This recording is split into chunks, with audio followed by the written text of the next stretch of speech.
Today, we're giving you a special report on an event that has absolutely rocked the nation, the assassination of conservative activist Charlie Kirk. We're going to walk you through exactly what we know, piece together the evidence, and look at the immediate, chaotic aftermath. Let's start right at the moment it happened. This is audio captured by someone who was there, and it's the sound of a campus event plunging into absolute chaos in a single, terrifying instant. So that sound, that was a gunshot.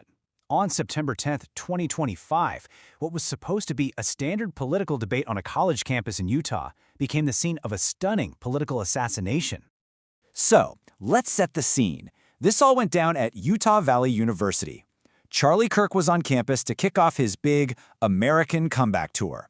And he was doing it with one of his signature Prove Me Wrong events. You know, where he sits at a table and just debates students, right out in the open.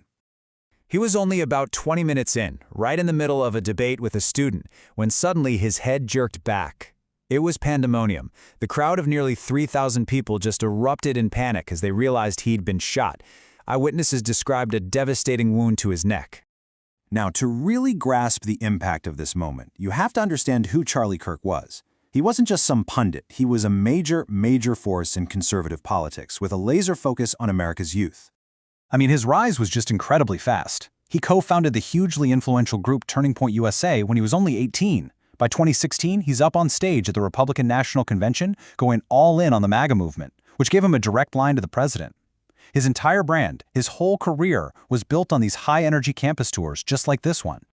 And this mission is really the key to the whole thing. Kirk's entire political identity was forged on college campuses. He went directly to students and professors to engage, to debate, and yet, often to confront them.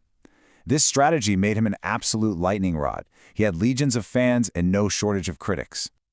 Okay, let's shift gears and get into the evidence from the scene.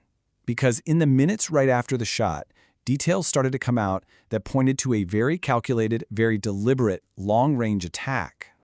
Right, so Kirk was down here in the Sorensen Center courtyard, but almost immediately, eyewitnesses and video pointed investigators up to the rooftop of the Lowy Center. It was about 100, maybe 120 meters away, a perfect, clear, and elevated line of sight to the target. And in all of that chaos, investigators confirmed one incredibly critical detail. Only a single shot was fired. This wasn't a spray of bullets. This was precision, and that suggests a skilled marksman, not some random act of violence. Almost instantly, you know how it is, cell phone videos started popping up online. And what they show is chilling. A dark figure, lying down in a prone position on that rooftop. After you hear the crack of the rifle, that same figure is seen getting up fast and retreating across the roof. Now, law enforcement says they have their own security footage, but they've also called it grainy, which makes this eyewitness video absolutely crucial to the investigation. So, the hunt for the killer begins. And in those first few hours, the situation on the ground was defined by just one thing: total confusion, as law enforcement scrambled to figure out who was responsible. I mean, just look at this timeline. It's all over the place. The shots fired at 12:20. Barely an hour later, you have university and even FBI officials telling the press they have a suspect in custody. But then, a couple hours after that, they completely walk it all back. And right in the middle of all that confusion, President Trump himself confirms on social media that Charlie Kirk didn't make it.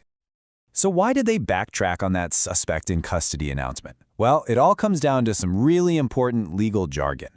A person of interest is just an informal term. It's someone the police want to talk to. But a suspect? That's a formal legal term. It means police believe they have probable cause that person committed the crime, and that triggers all sorts of legal protections, like Miranda rights. They likely jumped the gun on the terminology. And that early confusion, it had very real consequences. A man named George Zinn was taken into custody. He was eventually cleared of being the assassin, but he was charged with obstruction of justice. Another person was also arrested and then later released.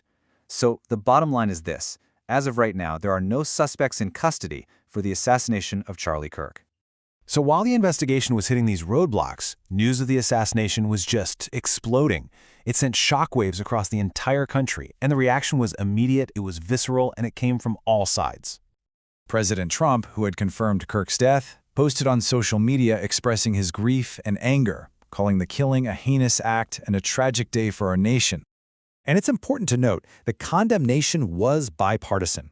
A statement came out from the office of California Governor Gavin Newsom, a major political opponent of Kirk's, calling it a horrific and senseless act of violence. You saw statements just like that pouring in from all across the political spectrum.